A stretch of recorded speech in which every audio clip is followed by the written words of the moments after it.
నమస్తే. ప్రస్తుతం మనతో పాటు ప్రముఖ ఐకాన్ ఆస్ట్రాలజర్ గట్టుబల్లి సురేష్ బాబు గారు ఉన్నారు. గురువుగారితో మాట్లాడిద్దాం. నమస్కారం గురుగారు. జై శివనారాయణ. మే నెలలో 5 గ్రహాలు మారబోతున్నాయి గురుగారు మేజర్గా. మరి మిథున రాశి వారి పరిస్థితి ఏంటి? గ్రహ మార్పుల కారణంగా వీళ్ళకి ఎలాంటి ఫలితాలు ఉండబోతున్నాయి? మనకి 2025 సంవత్సరం వచ్చిన తర్వాత మనం మొదటి నుంచి చూసుకున్నట్లయితే కనుక గ్రహాలు చాలా పెద్ద పెద్ద గ్రహాలన్నీ కూడా మారుతూ ఉన్నాయి. అందుకే మనకి భారతదేశానికి కూడా యుద్ధం వచ్చేటువంటి ప్రతిపాదనలు ఉన్నాయి. కానీ యుద్ధం అయితే భారతదేశానికి రాకపోవచ్చు. సో అయితే మనకి భారతదేశంలో వెపన్స్ ఏంటంటే భారతీయులే. భారతదేశంలో యుద్ధం వచ్చినా కూడా వెపన్స్గా ఉపయోగించుకోవాలన్నా, వెపన్స్ కింద చేసుకోవాలన్నా, సానుభూతి చెందాలన్నా భారతదేశంలో ఉన్నటువంటి నాలెడ్జ్ కావచ్చు, శక్తియుక్తులు కావచ్చు, తెలివితేటలు కావచ్చు, మంచితనం కావచ్చు, ఏదైనా కావచ్చు, వెపన్స్గా కావాలన్నా కూడా మారేది మానవులే. భారతదేశంలో ఉన్నటువంటి మనుషులు ఎవరైతే ఉన్నారో వీరంతా కూడా వెపన్స్తో సమానం. కాబట్టి భారతదేశానికి యుద్ధం అయితే అంత ఈజీగా రాదు. ఎందుకంటే ఏ దేశంలో చూసుకున్నా భారతదేశం వారే ఉంటారు కాబట్టి అక్కడ ఎదుగుదలకు కావచ్చు, అక్కడ ప్రోత్సాహానికి కావచ్చు. కథే ఇది ఒక మ్యాటర్. అయితే మనకి ఎందుకు ఇది చెప్పాల్సి వచ్చింది అంటే, ఇప్పుడు మనకి ఈ గ్రహాల మార్పిడి వల్ల భారతదేశానికి కూడా ఏమైనా ప్రతిపాదనలు ఉన్నాయా, భారతదేశానికి ఏమైనా ముప్పు ఉందా, దాని గురించి మనం చూసుకుంటా ఉండాలి. అయితే మనకి ఇప్పుడు మిథున రాశి, ఈ మిథున రాశి వారికి అయితే ఈ సంవత్సరంలో మొత్తం మీద చూసుకున్నట్టయితే కనుక వీరికి కలిసి వచ్చేటువంటి కాలం ఉన్నది ఒకటి అనుకుంటే అది మే మాసంలోనే ఉంటుంది. మే మాసం నుంచే వీరికి కలిసి వస్తుంది. స్వతహాగా వీరికి ఈ యొక్క మిథున రాశి వారికి మనకి న్యూమరాలజీ పరంగా తీసుకున్నా కూడా మాసాల పరంగా చూసుకుంటే మే మాసం వీరికి చాలా అనుకూలంగా కలిసి వస్తుంది. మాసాల ప్రకారంగా కూడా మే మాసం వీరికి అనుకూలంగా ఉంది. అందులోని గ్రహాలన్నీ కూడా మారడంతో వీరికి ఇంకొంచెం అనుకూలతగా బాగా కనిపిస్తుంది. అయితే మే 15వ తారీఖు తర్వాత వీరికి చాలా అద్భుతంగా ఉందని చెప్పవచ్చు. ఎందుకంటే మే 15వ తారీఖు వీరికి రాహు, కేతు, అలానే బుధుడు, అలానే రవి భగవానుడితో గురువు కూడా మారటం జరుగుతుంది. అందుకని అతిపెద్ద గ్రహాలంటూ మారుతున్నాయి. కాబట్టి ఆ రోజు నుంచి వీరికి అద్భుతమైనటువంటి ప్రతిపాదన, అద్భుతమైన ప్రతిఫలాలు కూడా లభిస్తాయి. గ్రహాల నుంచి మంచి మంచి వెసులుబాట్లు కూడా వీరికి ఉన్నాయి. అయితే ఈ మిథున రాశి వారికి ముఖ్యంగా చెప్పాల్సింది ఏంటంటే, ఎవరైనా మిథున రాశి వారు డాక్టర్స్గా కానివ్వండి, మెడికల్కి సంబంధించి కానివ్వండి, అలాంటి ఫీల్డ్కి వెళ్ళాలనుకున్న వారు కానీ, లేకపోతే ఆల్రెడీ చేసి ఉండి హాస్పిటల్ రంగాల్లో ఉండి పెట్టుకోవాలి, ఏదైనా క్లినిక్స్ పెట్టుకోవాలి, హాస్పిటల్ పెట్టుకోవాలనుకున్న వారికి ఈ మే 2020 సంవత్సరం మే 15వ తారీఖు తర్వాత వీరి చెంతకే అవకాశాలు ఖచ్చితంగా వస్తాయని చెప్పొచ్చు. ముఖ్యమైనటువంటిది ఇది. రెండోది, వీరు ఏదైనా గోల్డ్, సిల్వర్ లాంటి షాప్స్ కూడా ఖచ్చితంగా వీరు ఏదైనా రాణించేదానికి పెట్టుకుంటే వీరికి 10 మందికి ఉపాధి అవకాశాలు చూపించే విధంగా అయితే కనపడుతుంది. రెండోది, ఇకపోతే మూడోది, ఇన్స్టిట్యూట్స్ కానివ్వండి, ఏదైనా ప్రైవేట్ సంస్థలకి కన్సల్టెన్సీస్ కానివ్వండి, ఏదైనా విదేశీయాల్లో ఉండి ఇక్కడ కన్సల్టెన్సీ అంటే దాన్ని ఏమంటారంటే ఎక్స్పోర్ట్ ఇంపోర్ట్, ఇలాంటి బిజినెసెస్ కూడా వీరికి చాలా అనుకూలంగా ఉన్నాయి. కాకపోతే వీరి దాంట్లో ఎక్కువ మేర ఇన్వెస్ట్మెంట్ పెట్టడానికి సానుకూలంగా లేదు. వీరి దగ్గర స్తోమత కొంది పెట్టుబడి పెట్టి వ్యాపారం మొదలు పెడితే ఖచ్చితంగా దినదిన అభివృద్ధి ఎలాగైతే కనబడుతుంది మనం చెప్పిన వాటిల్లో మాత్రమే. ఇకపోతే ఆల్రెడీ చేసేటువంటి వ్యాపారాలు ఉన్నట్టు వాటికి మరమ్మతులు చేయించుకోవడానికి మే 22వ తారీఖు తర్వాత చాలా అనుకూలంగా అయితే కనబడుతుంది. ఇకపోతే కోర్టు వ్యవహారాలు కావచ్చు, భార్యాభర్తల మధ్య వెసులుబాటు కావచ్చు, లేకపోతే పిల్లలకి పెద్దల మధ్య తగాదాలు కావచ్చు, ఇలాంటి ఫ్రెండ్స్ మధ్యన కావచ్చు, పార్ట్నర్షిప్ల మధ్యన కావచ్చు, బిజినెస్ పార్ట్నర్స్ మధ్యన కావచ్చు, ఇలాగ ఏదన్నా ఆస్తి తగాదాలు, గొడవలు కనుక ఉంటే కనుక అవన్నీ కూడా కొంతమేర వీరికి వెసులుబాటు కనిపించేలాగా గ్రహాలని కూడా వీరికి కొంతమేర సానుభూతిగా ఉండేటట్టుగా వీరికి 22వ తారీఖు మే మాసం 22వ తారీఖు తర్వాత కనుక వాటికి సంబంధించిన ఇష్యూస్లో మొదలు పెట్టుకుంటే వీరికి చాలా అనుకూలంగా ఉంది. మరొకటి, వీరు తీర్థయాత్రలు దర్శనం చేసుకునేది కూడా బాగా కనిపిస్తోంది. అది ఎప్పుడు అంటే 10వ తారీఖు నుంచి 15వ తారీఖు లోపు. ఇకపోతే ఇంకో 2 రోజులు అటు ఇటుగా అయితే ఉండొచ్చు. తీర్థయాత్ర దర్శనం చేసుకుంటే వీరికి పుణ్యకాలంలో ఇప్పుడు మనకి పుష్కరాలు కూడా ఆరంభమవుతూ ఉన్నాయి. సరస్వతి నది పుష్కరాలు కూడా వస్తున్నాయి. కాబట్టి ఈ యొక్క మిథున రాశి వారు ఈ సరస్వతి నది పుష్కరాల్లో కనుక వీరు పుణ్యస్నానం ఆచరించేసి, వీరు పుణ్యస్నానం ఆచరించే పద్ధతి ఒకటి ఉంటుంది. అది కేవలం ఈ యొక్క మిథున రాశి వారి సొంతం.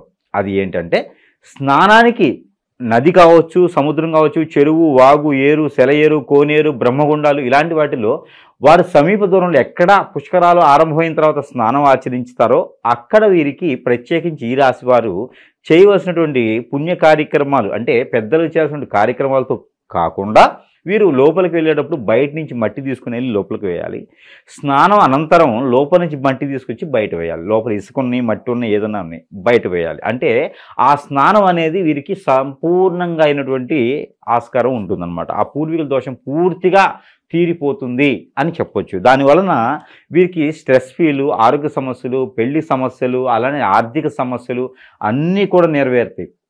వీరికి ఏంటికు ఈ సముద్రం, నది స్నానం ఆచరించడం ద్వారా వీరికి అన్ని రుమ్మతులు తొలగిపోతాయి అన్నమాట. అలానే వీరికి విదేశీయానానికి ఎవరైనా ప్రయత్నం చేయాలనుకుంటే ఖచ్చితంగా 13వ తారీఖు తర్వాత ప్రయత్నం అనేది ఖచ్చితంగా చేయవచ్చు.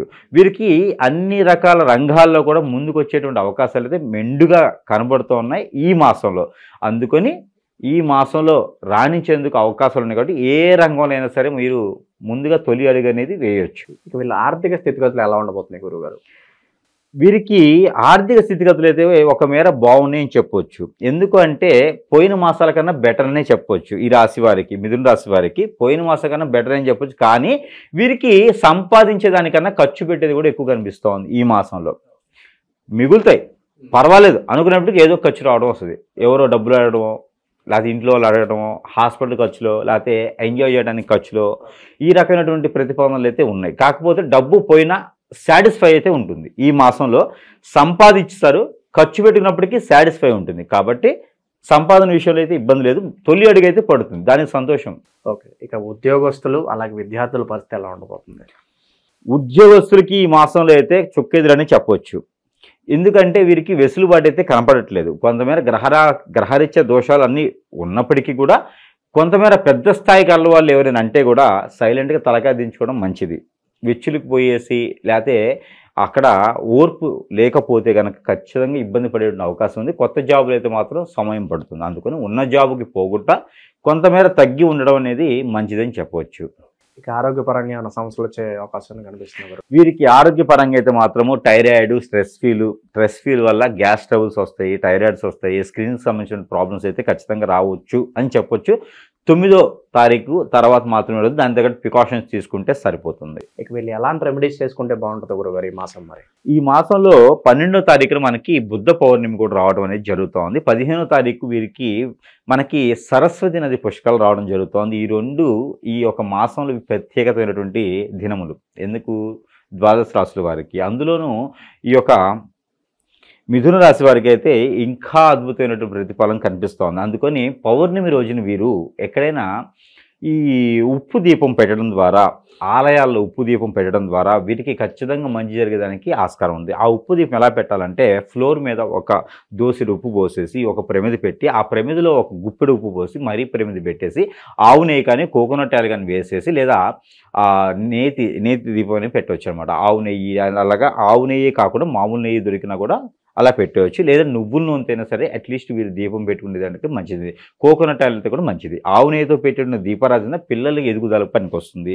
నువ్వుల నూనెతో పెట్టేది గ్రహరీత్యా దోషాలు తొలగిపోతాయి. కొబ్బరి నూనెలో పెట్టేది జీవితకాలం ఆర్థిక స్థితిగతులు మెరుగవుతాయి. కాబట్టి 3 మిశ్రమంగా చేయకూడదు. ఏ ఆయిల్ అయినా సపరేట్గానే పెట్టుకోవాలి. 3 ఆయిల్స్ కలిపితే 3 దోషాలు పోతాయి కదా అని చెప్పి పెడతారు. అలా పెట్టకూడదు. ఏదైనా ఒక్క ఆయిల్తోనే పెట్టాలి. ఒక్క దీపమే పెట్టాలి. అలా అని 3 దీపాలు పెడతానంటే కూడా కావదు. ఒక్క దీపం, ఒక్క ఆయిలు, అలానే ఒక్క ఒత్తి, ప్రమిదలు 2, ఈ రకం చేసేది ఉప్పు దీపం. ఈ ఉప్పు దీపం బుద్ధ పౌర్ణమి రోజున సాయం సంధి వేళలో కనుక చేస్తే ఖచ్చితంగా మంచి జరుగుతుంది. అలానే ఈ రాశి వారికి మరొక అదృష్టం ఉంది.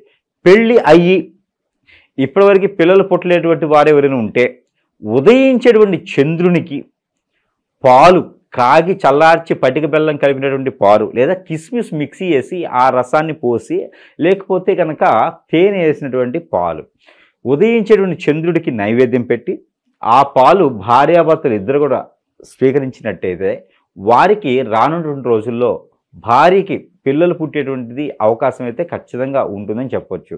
ఈ బుద్ధ పౌర్ణమికి ఈ ఒక్క రెమెడీ వీరికి చాలు, అదృష్టాన్ని మార్చేస్తుంది. ఒకవేళ దాంట్లో పెళ్లి అయిన తర్వాత పిల్లలు పుడితే వీరి అదృష్టం మారుతుంది. అలాంటి అదృష్టం అయితే ఈ యొక్క రాశి వారికి ఖచ్చితంగా ఉంది అని చెప్పొచ్చు. గురుగారు, విశేషంగా చేసుకోవడానికి ఈ నెల ఇంకేదన్నా రెమెడీస్ ఏమైనా ఉన్నాయా? అయితే వీరికి ముఖ్యంగా చెప్పాలంటే కనుక కలిసి వచ్చేటువంటి కలర్, ముఖ్యంగా వీరికి కలిసి వచ్చే కలర్ ప్యారెట్ గ్రీను, అలానే ఆకాశంలో మబ్బు ఉంటుంది, నీలి కలర్ అంటారు, మేఘం, అలాంటి కలర్ కూడా వీరికి పొగ కలరు, ఇలాంటి కలర్స్ వీరికి చాలా అద్భుతంగా కలిసి వస్తాయి ఈ మాసం మొత్తం కూడా. వీరికి కలిసి వచ్చేటువంటి రోజు ఆదివారం, శనివారం, ఈ 2 వారాలు వీరికి అద్భుతంగా కలిసి వస్తుంది ఈ మాసం మొత్తం కూడా. ఇకపోతే వీరికి నెంబర్ 3, 6 ఈ నెంబర్లు వీరికి అద్భుతంగా కలిసి వస్తాయి. ఇకపోతే వీరికి ప్రతిరోజు చేయవలసినటువంటి రెమెడీ సూర్య నమస్కారాలు. సూర్య నమస్కారం ప్రతిరోజు చేయాలి. సూర్యునికి నీళ్లు ఆదినివ్వాలి. వీరు చేస్తున్న ద్వారా వీరు ఖచ్చితంగా వీరిలో ఉన్నటువంటి రుమ్మతులు, స్ట్రెస్ ఫీలు, ఆలోచన అన్నీ కూడా తొలగిపోయేదానికి ఆస్కారం ఎక్కువగా కనబడుతుంది. అలానే విష్ణు ఆలయంలో ఏదైనా బుధవారం కానీ శనివారం కానీ పులిహోర 1 కిలో బియ్యంకి పులిహోర చేసుకొని అందులో ఇంగువ కూడా వేయాలి. పులిహోర చేసి అది నైవేద్యంగా విష్ణు ఆలయంలో పెట్టడం ద్వారా వీరికి మంచి జరిగేదానికి ఆస్కారం ఉంది. అలానే గ్రహాల రీత్యా తీసినటువంటి నెంబర్ ఏదైతే ఉందో ఆ నెంబర్ కూడా ఇవ్వడం జరుగుతుంది. ఈ గ్రహాల రీత్యా చదవాల్సినటువంటి నెంబర్ 332324 332324 అనే నెంబర్ని ఇది 190 టైమ్స్ కనుక ప్రతిరోజు పారాయణ రూపంలో చేసుకుంటే చాలా మంచిది. చేతిలో పల్లీలు కానీ, శనగలు కానీ, బఠానీలు కానీ చేతిలో పెట్టుకుని ఒక 5 గింజలు చేతిలో పెట్టుకుని ఈ నెంబర్ని 222 టైమ్స్ 190 టైమ్స్ పారాయణం చేసుకొని అవి భుజించడం ద్వారా వీరికి ఖచ్చితంగా మంచి జరిగేదానికైతే ఆస్కారం ఎక్కువ కనబడుతుంది. మిథున రాశి వాళ్ళకి ఓవరాల్గా ఈ నెల ఎలా ఉండబోతుంది, ఎలాంటి రెమెడీస్ చేసుకోవాలి, చాలా బాగా వివరించారు గురుగారు. ధన్యవాదాలు.